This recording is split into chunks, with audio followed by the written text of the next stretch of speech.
Ethan, what What are are you really presenting about?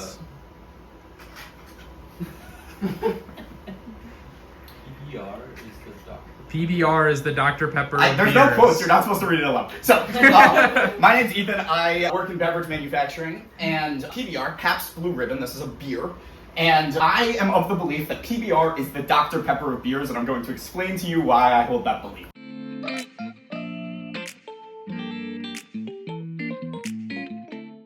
So, I'm going to start by talking about Porter's 3 strategies. There's this business theorist named Porter. He believes that there are exactly 3 kind of strategies that exist in the business world. You can be a quality leader, which is when you have a generic product with high quality. You can be a cost leader, which is a generic product that's very cheap because you get economies of scale. And then you can have a focused product, which is a very unique product that can either be of quality or cheap or some combination of the two. Now, here's a classic example. This is like the quintessential example that people use. Coke is generic and expensive, Pepsi is generic and cheap, and Dr. Pepper is a unique proposition.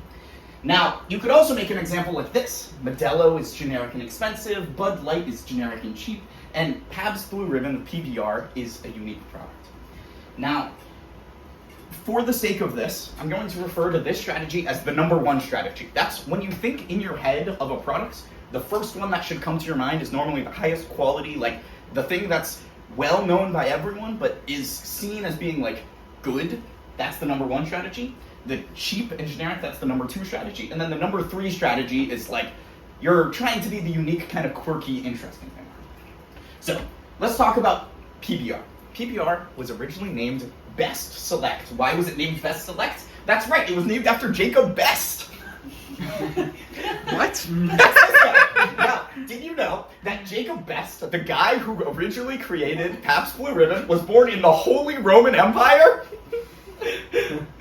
Then he moved to Milwaukee in 1844. Isn't that crazy? The Holy Roman Empire and Milwaukee were around at the same time.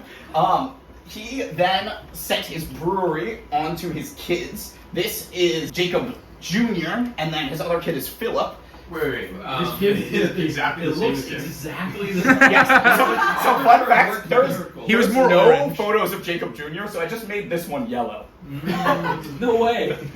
So then he passed it to his son-in-law, who is named Captain Frederick Pabst, who, by the way, was born in Prussia.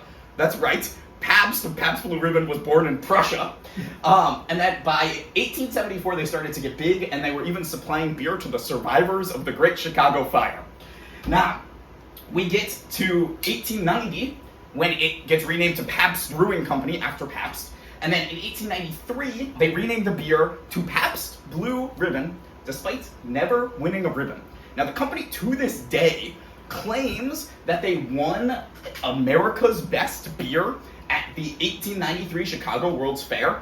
That award did not exist, and there are a bunch of historical examples of people complaining about that award not existing, but for some reason the PBR company on their website, still like really big front page, history page of the website, claims that they won this award that they never won. I made this graph. This graph didn't exist before. This is true. I like went through and I found as much historical data as I could find. They had like basically no sales. Then they started to have like a ton of sales. Early 1950s, they blew up. They had a series of 5 like really great CEOs. They reached the number 3 on the board of like the top most brewed beers. They fell off really quickly when they got a new CEO who sucked. And then after the big fall off, they've slowly been regaining popularity in like hipster spaces after this big jump. What's that have to do with BBLs though? With what? Brazilian butt lifts? Yeah, I don't believe any Brazilian butt lifts were damaged in the making of this presentation. Beer barrel. Yeah, oh, that's a barrel of beer. A barrel of beer is, a barrel of beer is like, I don't know, like this much beer. It's like quite a lot of beer. Every day, the company I work for makes somewhere around 1,000 barrels of beer, for reference. More recently, it was number 3 in the 1970s. It's had a big resurgence. There's this countercultural marketing happening. You can see this pickle PBR, like they're getting in the trends, the quirks. This was a big controversy. The not drinking this January, try eating ass. Is that They real? posted this in 2022. They posted this so really recent. very recently. They got so much flack, they took down the tweet, they put out like large corporate apology, they like have been like trying to do better. It's been a whole thing. Point being, there are PBR people now. And this is the end of the history of PBR, and I just think this is really notable that there is so much PBR merch because people love to associate their identity with the quirkiness of PBR. They started kind of over here in this focus area. They became a cost leader. They like move over into being a quality leader, and then they move back into this focus, and that's where they are trying to be right now. Now, Dr. Pepper. This guy, Charles Cordis Alderton, he creates it in the 1880s in Waco, Texas. He puts it in Morrison's drugstore, notably not his own drugstore because he did not have a drugstore. They called it a Waco. Then it got renamed to a Dr. Pepper. We don't know why, but on one of the next slides I will explain the theories. Now it's Dr. Pepper with no dot. Isn't that weird? Like Dr. Pepper, if you are officially spelling Dr. Pepper, it is Dr. Space Pepper. There is no period in there. If you look on the cans, if you look closely, there is no period, and it pisses me off. That's Yes. for legal liability. It's not for legal liability reasons. It's just a stylistic choice. It's like, it's very strange to me. Originally, they were encouraging customers to drink it 3 times a day as a health product because, again, it was sold in pharmacies. Like, even here, free from caffeine, healthful, thirst quenching, satisfying.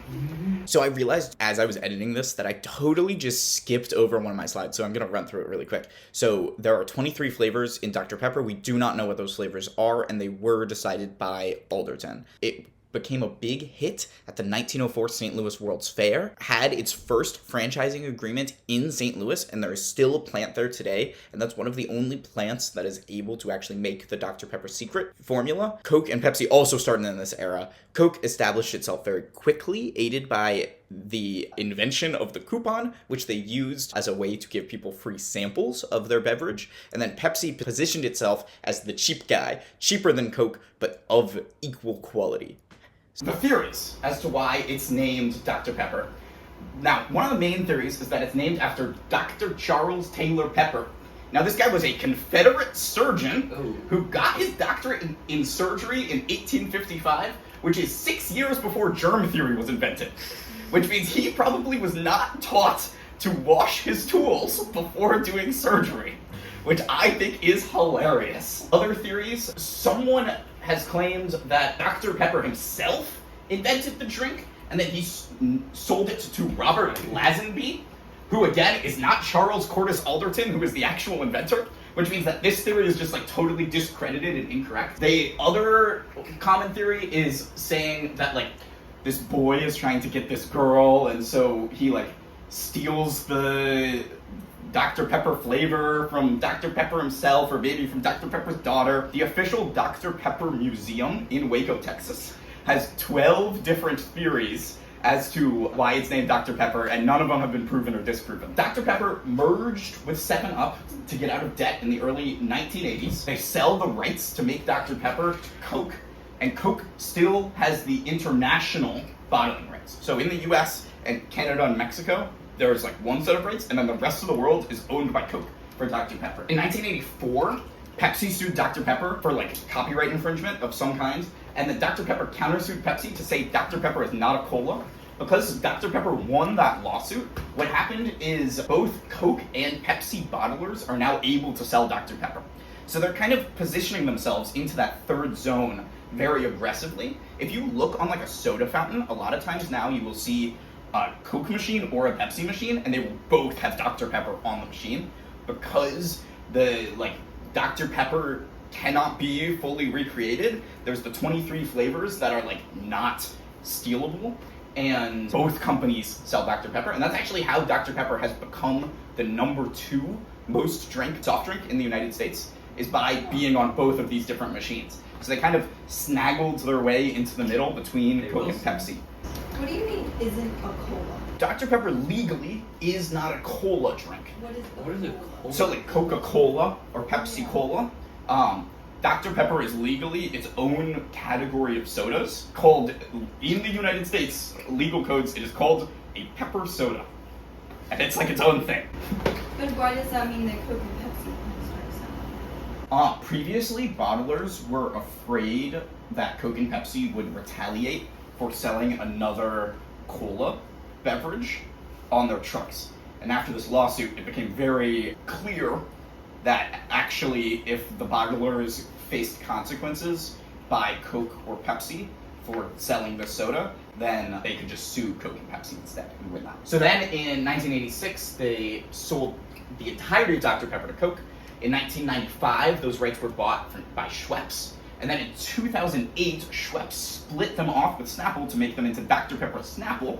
Notably, Snapple, another company famous for their uniqueness branding. Then in 2018, they merged with Cadbury, and then yes, the chocolate company, and then they merged with Keurig, and that turns into Keurig Dr. Pepper.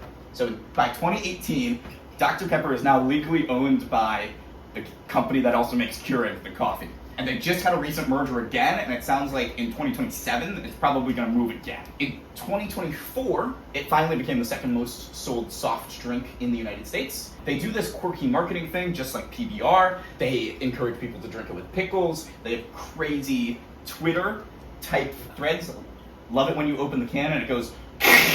And then this was a recent campaign also in the early 2010s. Dr. Pepper, it's not for women. Which I find crazy that is something that they did, another controversy. And then also, of course, they have all of their merch, and there are people who associate their personalities with Dr. Pepper in that kind of niche space.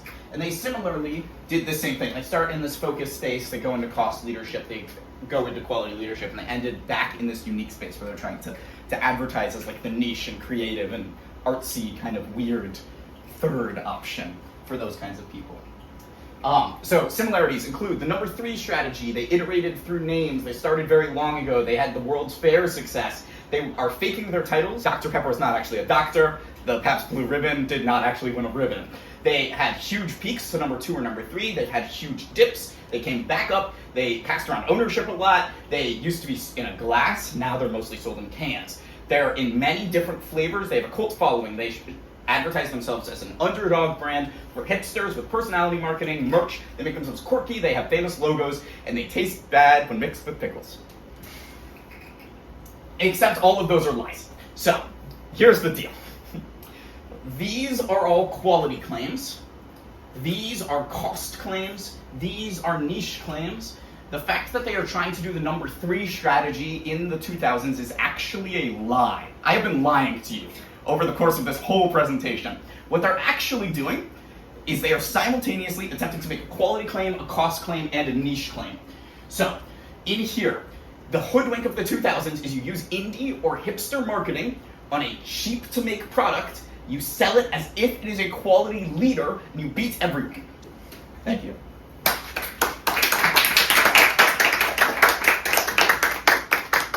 I'm not a fan of Dr. Pepper, actually. I actually love Dr. Pepper. I think it tastes good. If you like the video, hit the like, and if not, you can blame my brothers. Blame my brothers.